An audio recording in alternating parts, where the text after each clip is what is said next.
22 फरवरी 2050 सुबह के ठीक 7 बजे हैं। आप सोकर उठते हैं, लेकिन आपके कमरे में ईंट पत्थर की वो पुरानी दीवारें नहीं हैं, बल्कि एक चमकता हुआ खुला आसमान है।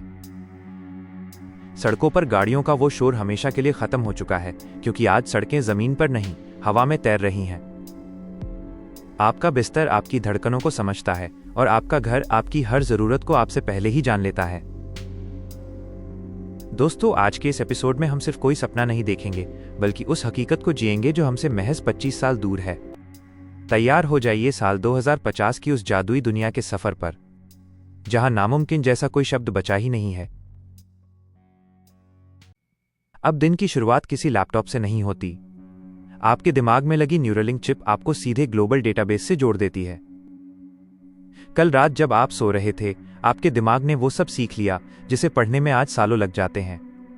कल्पना कीजिए, आप सोकर उठे और आपको एक नई भाषा या रॉकेट साइंस का पूरा ज्ञान है।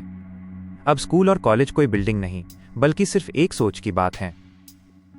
लेकिन बात सिर्फ धरती की नहीं है। खिड़की के बाहर देखिए, इंसान ने अब मौसम पर काबू पा लिया है। तपती गर्मी हो या सूखा, हम एक बटन दबाकर बादलों को बुला सकते हैं। और जब आप ऊपर आसमान की ओर देखेंगे तो आपको सिर्फ सितारे नहीं, बल्कि मंगल ग्रह, मार्स पर जाती हुई स्पेस टैक्सियों की कतार दिखेगी।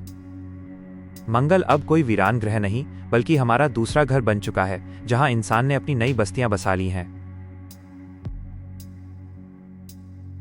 जहां तक ऑफिस की बात है, तो वो आपकी पसंद के किसी भी कैफे या पहाड़ की चोटी पर हो सकता है। हवा में तैरते ये 3D प्रोजेक्ट्स आपको दुनिया के किसी भी कोने में बैठे अपने साथियों के साथ ऐसे जोड़ते हैं जैसे वो आपके बिल्कुल बगल में खड़े हों।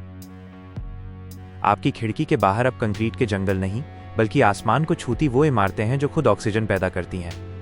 आपका खाना एक 3D प्रिंटर तैयार करता है, जो आपके शरीर की जरूरत के हिसाब से न्यूट्रिएंट्स को मिक्स करता है। स्वाद वही, लेकिन सेहत पहले से 100 गुना बेहतर। मगर सबसे बड़ा बदलाव हमारे जज्बातों में हुआ है। ये रोबोट्स अब सिर्फ लोहे के डिब्बे नहीं, बल्कि हमारे परिवार का हिस्सा बन चुके हैं। वे हमारी बातें सुनते हैं, हमारे दुख समझते हैं। धीरे से उन्होंने हमें हमारा वो वक्त वापस दे दिया है जो हम मशीनी दौड़ में खो चुके थे। अब हम काम के लिए नहीं जीते, बल्कि जीने के लिए काम करते हैं। 2050 में बीमार होना एक पुरानी कहानी होगी। नैनो रोबोट्स आपके खून में तैरकर हर मर्ज को जड़ से खत्म कर देंगे। बुढ़ापा, वो तो अब एक बीते दौर की बात है।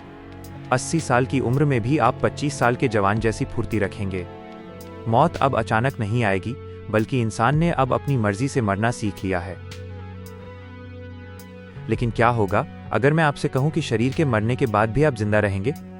वैज्ञानिकों ने अब हमारी यादों और चेतना को डिजिटल क्लाउड पर अपलोड करना शुरू कर दिया है। आपका एक डिजिटल अवतार हमेशा के लिए इंटरनेट पर मौजूद रहेगा, जो आपके जाने के बाद भी आपके बच्चों से बात कर सकेगा, उन्हें सलाह दे सकेगा। हम अब सिर्फ मांसपेशियों के पुतले नहीं, बल्कि एक अमर डेटा बन चुके हैं। लेकिन इस चमकती हुई दुनिया के पीछे एक गहरा सवाल भी है। क्या इतनी मशीनें और ये डिजिटल अमरता हमें पहले से ज्यादा अकेला बना देगी? जब सब कुछ परफेक्ट होगा तो क्या हम अपनी उन गलतियों को याद करेंगे जो हमें इंसान बनाती थीं?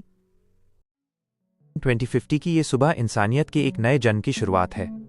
एक ऐसा कल जहां सीमाएं सिर्फ हमारे दिमाग में होंगी। सफर लंबा है और चुनौतियां भी बहुत, लेकिन क्या आप इस नए सफर के लिए तैयार हैं? अपनी राय हमें कमेंट्स में जरूर बताएं।